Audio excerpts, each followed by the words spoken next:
Shalom Aleichem. A abordagem da Parashá desta semana.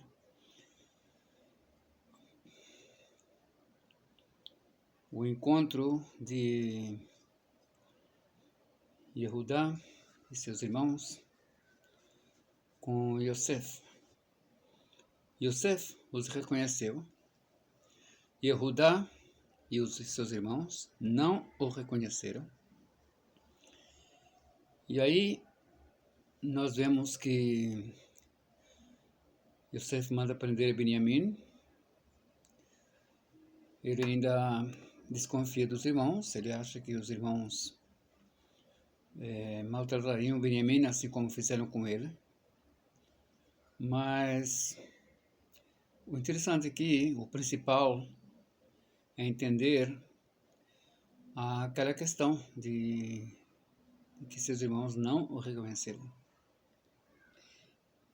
Isso nos remete a uma questão muito importante, que é entendermos o que significa Mashiach ben Yosef, né? Que, como eu já expliquei em outros vídeos, Mashiach ben Yosef e Mashiach ben David são duas forças espirituais que regem o povo de Israel na época da redenção. Mas Mashiach ben David também é uma pessoa, não somente a força espiritual.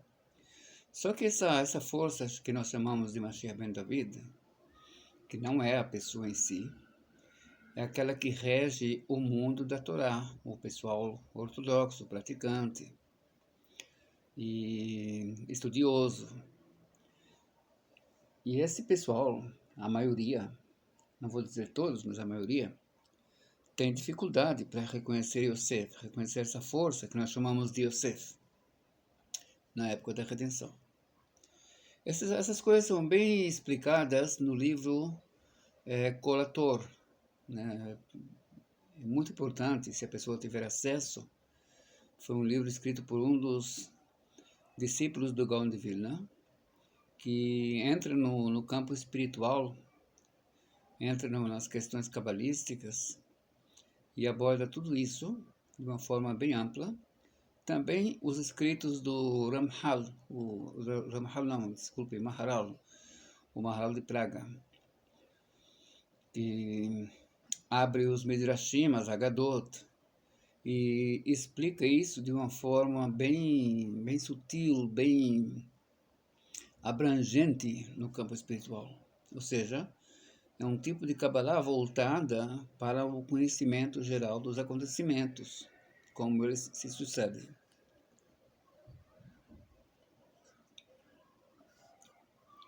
Então, esse fato de Yaakov, os filhos de Yaakov não haverem reconhecido Yosef, nos remete para a nossa época, onde a maioria dos estudiosos de Torá não conseguem reconhecer a força espiritual que levantou o Estado de Israel e que prossegue aumentando a capacidade de defesa, que tudo isso tem a ver com uma ramificação bem espiritual mesmo. E isso é Yosef, exatamente o que ele fez lá. Nós falamos que o Rabbi Moshe ben Nachman, o Ramban, não confundam com o Rambam, Rabbi Moshe ben Maimon, já disse que Ma'aseh Avot Siman Labanim, ou seja, o que aconteceu com nossos patriarcas é um sinal do que aconteceria em gerações futuras. E na nossa geração, o que acontece é exatamente aquilo que aconteceu lá, que os irmãos se apresentam perante Yosef e não o reconhecem, não sabem quem ele é. E ele chega, Yehudá diz que Hamorra que Faraó, você é como que estando no lugar de Faraó. Tem bastante explicações para isso. Alguns dizem que ele queria dizer que Yosef era mentiroso como Faraó, mas isso são Haggadot também. Então o que acontece aqui? O mundo judaico-ortodoxo tem dificuldades até hoje para reconhecer essa força que foi a subsistência da família de Yaakov, que foi quem proveu todo o material, que é o que o Estado de Israel faz hoje, né? Tanto em questão de defesa, como em questão de segurança, como em questão de proliferação do Estado. O Estado está se desenvolvendo cada vez mais, graças a essa ramificação espiritual que nós chamamos de Mashiach ben Yosef.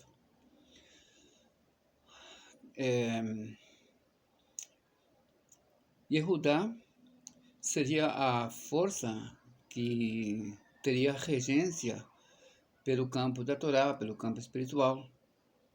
E Yehudá vê-se claramente que ele não reconheceu Yosef, ele seria o mais apto para isso. Não somente ele, os outros irmãos também, mas ele foi separado para reinar sobre o povo judeu. Então, a ele estava dado o cetro, dele viria o Mashiach ben David. Então seria de se esperar que ele reconhecesse. Então depois que tem esse encontro todo aí, Yosef se revela. E futuramente esperamos que haja um reconhecimento por parte de todo o povo judeu praticante de Torá do que realmente é o papel do povo de Israel na terra de Israel, com a fundação do Estado, com a proliferação, com todo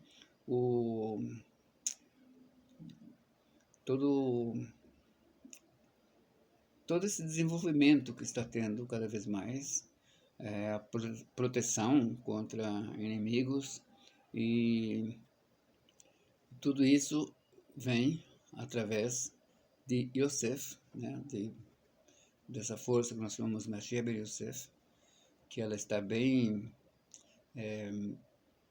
fundamentada no seio do povo de Israel, na terra de Israel. E assim, nós temos o Pasuk, que Besion Tihye, ou seja, os judeus que pensam que estão seguros fora da terra de Israel, infelizmente eu tenho minhas dificuldades para retornar à terra de Israel, de onde eu saí faz alguns anos.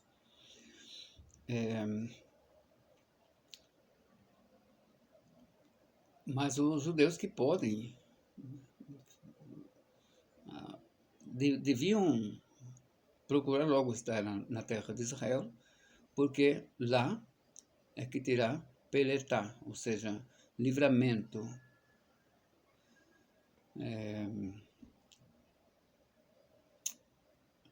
Onde haverão pessoas sobreviventes. Aqui no exílio, aqui na Galut, fica muito difícil. Por quê? Porque o antissemitismo está crescendo cada vez mais, crescente cada vez mais. Não é só no Brasil, é no mundo inteiro, nós sabemos. E o Tratado Berachot fala sobre Yaakov Avinu, que a Parashá, uma das Parashot aí, diz que ele teve medo.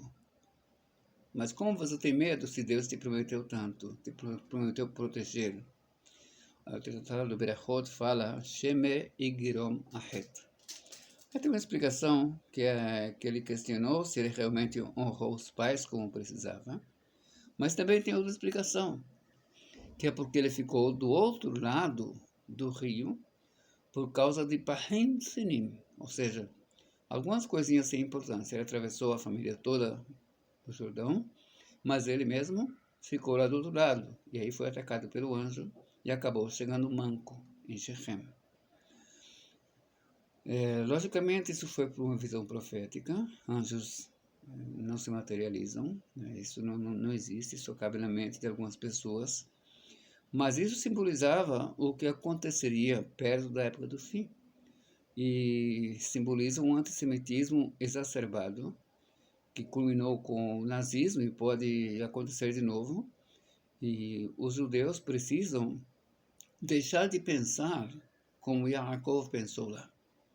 Ou seja, não fique preso a riquezas, a dinheiro, quando você pode ir viver na terra de Israel. Nós temos nossa terra, nós temos nossa pátria, nós temos obrigações, tanto conosco para conosco mesmos, como conosco para com a terra de Israel. E para com Deus, que de acordo com Rabi Moshe Ben Nachman, é até uma mitzvah, uma das 613, viver na terra de Israel.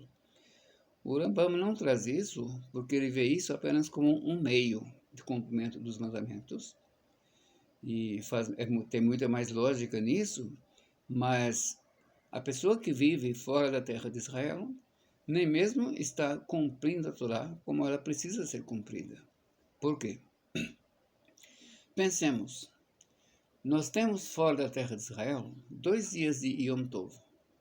O primeiro dia é o Yom Tov, de verdade, que lá em Israel só guarda um dia. O segundo dia seria uma extensão, mas se fôssemos pelo que consta na Torá, nós teríamos que colocar tefilim. Então, quer dizer, para quem coloca tefilim, rola moeda, né? Porque eu coloco. Rabi Yosef Karo, no Shulchan Aruch não, no Bet Yosef, diz que esse era o costume anterior na Espanha, até que o Zohar foi descoberto, ou escrito, né? Eu diria escrito.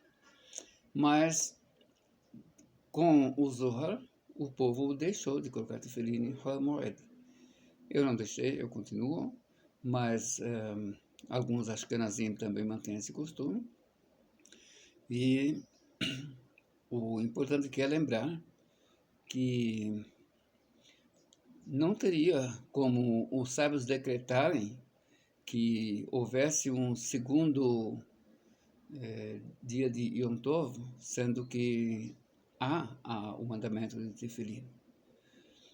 Então, se você está fora da terra de Israel, você simplesmente no segundo dia não coloca tefilim, ou seja, a tua Torá não está sendo cumprida com perfeição. É como se fosse, para quem mora fora da terra de Israel, apenas um sonho de cumprimento da Torá. Que o cumprimento verdadeiro da Torá, como ela é, só é possível na terra de Israel. E, como eu disse, por causa do Rabino Weiss, eu coloquei essa bandeira aqui, e eu já retruquei toda a fala dele. Eu pretendo fazer outro vídeo abordando o assunto. Não farei hoje porque daqui a pouco aqui será Shabbat e eu preciso estar pronto para o Shabbat. Mas eu pretendo, em breve, que haja outro vídeo mostrando o livro que eu tinha mostrado no vídeo passado, mas eu apaguei mais da metade. Esse é o livro Gahale Esh, que eu citei, escrito pelo Rebbe de Satmar. E eu pretendo abordar esse assunto melhor. Também o Tratado Ketubot, eu pretendo abordar a página onde fala sobre os juramentos que supostamente nós fomos obrigados a jurar para Deus, que não tomaríamos a terra de Israel à força. Lembrando que nós não tomamos a terra à força, foi uma decisão unânime das Nações Unidas, portanto, isso não é tomar à força. Nós simplesmente nos defendemos dos ataques com as guerras que os árabes levantaram contra nós. Desejo a todos um Shabbat Shalom, com muito carinho por todos, muito carinho pela terra de Israel, esperando que os reféns possam ser resgatados em breve e que toda essa angústia que o povo de Israel está passando nessa geração cesse e termine logo. Shabbat Shalom.